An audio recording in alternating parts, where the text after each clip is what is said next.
Here we go. We're moving on. Just interesting little look at a closer look at how you're supposed to put those exploded panels on. Anyway, started putting things together. Here we see wheels going on to the suspension units. Not a big fan of that system. It's got a kind of rocker principle, which is alright, but I'm not a fan of the many wheels concept. Here we go, you can see it moves. Not that I intended that to happen. Goes in well, nice bit of model design by the company. Probably actually better than a lot of other makes, has to be said. Then you've got the drive sprockets, for want of a better term. And at the rear, always struggle with the Panzer 3 and 4 rear wheel thing. They often bend when you put the tracks on, but they are nice and sturdy. So as it goes, this is actually better than a lot of far more uppity, sophisticated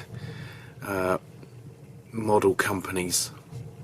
So I'm quite positive towards this.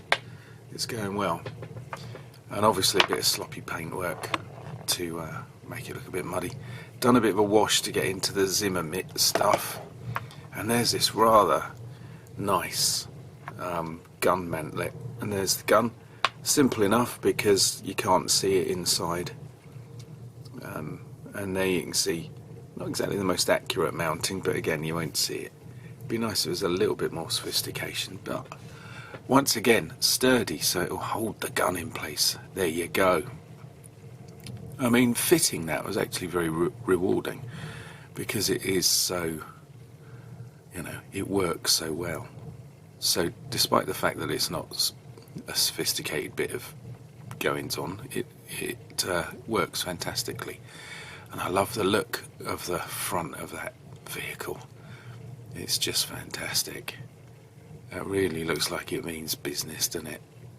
And here we go, all the bits of kit that goes, kit is the wrong word, but you know what I mean, tools, and quite messy wash, which I enjoy. I enjoy a good messy wash. Here we go. Right, that's it. Part 3 coming up. So yeah, see you soon.